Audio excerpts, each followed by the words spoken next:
গভীর থেকে গভীরতর হতে হতে রাত শেষ হয়ে যায় ফজরের আজানে। খুব অদ্ভুত একটা বিষয় জানো, ফজরের আজানের সাথে সাথে যে কুকুরগুলো ডেকে উঠত, আজকাল সেই কুকুরগুলো আর ডেকে ওঠে না। আমি বের হই, এই সময়টায় হাঁটি। সকাল থেকেই তো হাসি ঠাট্টা তামাশার অভাবে মরে যাওয়া জাতির বিনোদনের লোক দেখানো লকডাউন শুরু হয়। আমি হাঁটি, সাথে কুকুরগুলোও থাকে। আমি এতদিন মিথ্যে বলতাম আমাকে একাই হাঁটতে হয়, অথচ সত্যি হচ্ছে আমি কখনোই একা হাঁটিনি কোনো শহরেই। কোথা থেকে যেন আত্মীয়ের গন্ধ পেয়ে ছুটে আসতো কুকুর, আমার সাথে কথা বলতো ওরা। আমার মাঝে মধ্যে মনে হয় আমি ওদের ভাষা বুঝতে পারি।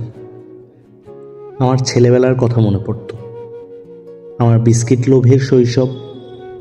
বিস্কিট পেলে আর কিছুই লাগতো না আমার। আজকাল বিস্কিট এড়িয়ে যাচ্ছে। আজকাল বুঝতে পারছি মানুষের ভাষা বুঝতে অপারগ আমি, কুকুরের ভাষা কিভাবে বুঝবো। ফজরের আজান আমার কাছে দুর্দান্ত সুন্দর মনে হয় টুপটাপ হাতের পাতায় বৃষ্টির শব্দ, এক নাগাড়ে ট্রেনের হুইসেল। সোনালী মাঠ ছাড়িয়ে নূরজাহান রোড, Y12 বাসাটার সামনে দাঁড়িয়েছিলাম। দেখতে পারছিলাম আমার দুরন্ত কৈশোর, আমার প্রথম চুমু খাওয়ার দৃশ্য, আমার সোনালি সময়। এই রিক্সা যাবেন? Bus stand. রিক্সায় বসি। রকি নামে খুব আদরের কুকুর ছিল। আমাকে দেখলে আমি রিক্সায় থাকি আর বাইকে দৌড়ে আসতো। এমনও হয়েছে এক লাফে রিক্সায় বসে গেছে কত শতবার। আমার বন্ধু সৈকত বলতো, রকি আর তোর জুটি দারুণ। আল্লাহ করি মসজিদের কোনায় রফিকের দোকান। আমাকে জিজ্ঞেস করলো চা খাবো কিনা। হাঁটতে হাঁটতে 7 মসজিদ, লিমিটেড, বাঁশবাড়ি, র্যাব অফিস, শিয়া মসজিদ ফেলে আবার মিনাবাজার। হঠাৎ মনে হলো বহু বছর পর চা খেতে বেরিয়েও চা না খেয়ে ফিরছি। জীবনটাও এমন, যা করার কথা তা না করে বাড়ি ফেরা ক্লান্তিকর এক ভ্রমণে। ভ্রমণ শব্দটা লিখতেই সিগারেট খেতে ইচ্ছে হলো। সোসাইটির 4 নম্বর রোডের গেটে থাকা রহমানকে বললাম, সিগারেট খাওয়াও। ও আমাকে কিসব বলছিল আমার অত কিছু মনে নেই। শুধু মনে আছে আমি গত কদিন আগে গিয়েছিলাম ব্রাহ্মণবাড়িয়া নবীনগর।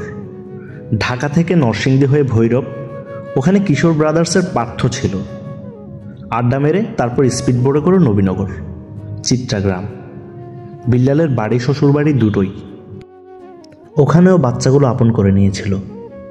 কুকুরগুলো 6টা দিন কেটে গেল দেখতে দেখতে। বিল্লালের বাচ্চাটার বয়স তখন 9 দিন।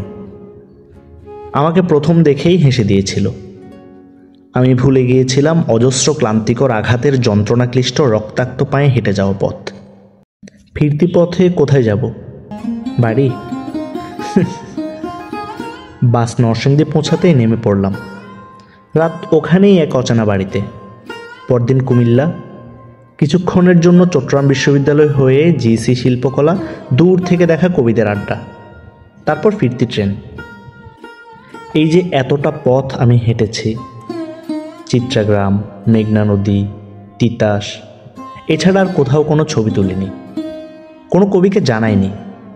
রাকিব ভাই কয়েকবার ফোন দিয়েছিলেন, ফোন ধরিনি।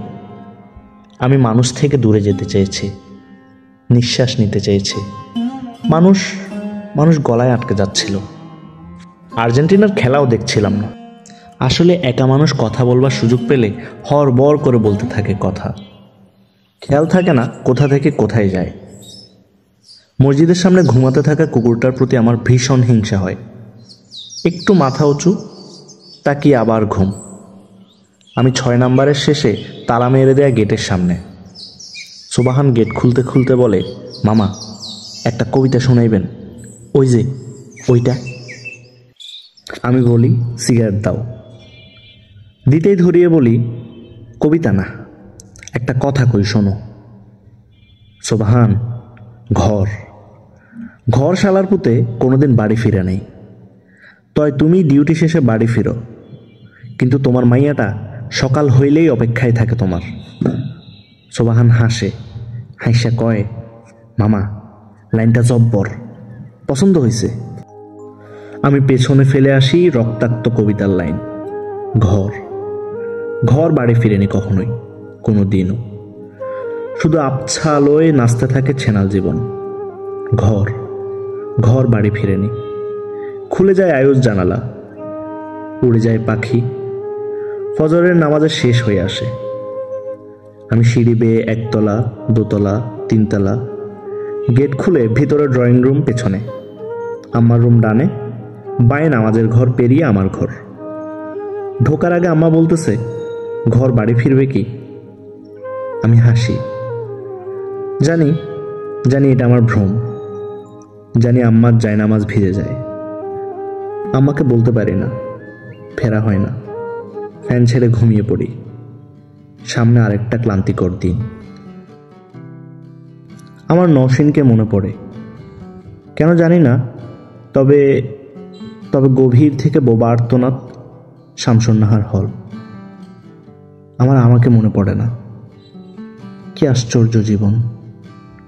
বারান্দায় একটা ক্যাকটাস, ঘুমের ভেতর ঘুম, ঘুম ঘুম মন্ত্রণালয়।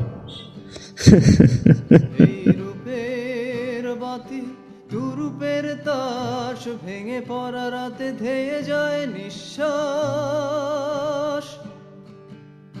এই চোখে দেখা সব মগজ কি করে ভোলে। আধ খাওয়া রুটি হাতে শেষ কেঁদে শিশু শুয়ে, কাফন হয় পতাকার রংটা ধুয়ে। ওরা কোন আরামে আর মোড়া হাই তোলে।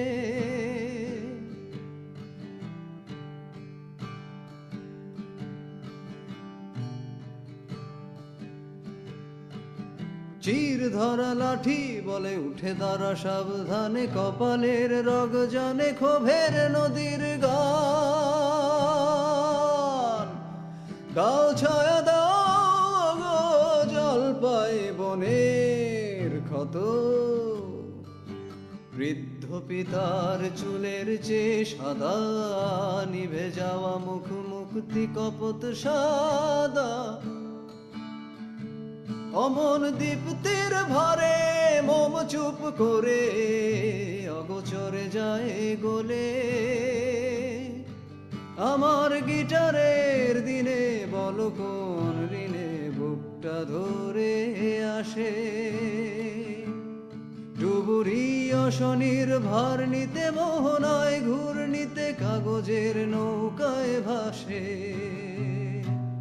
ডুবুরি অশনির ভার নিতে মোহনায় ঘূর্ণিতে কাগজের নৌকায় ভাসে।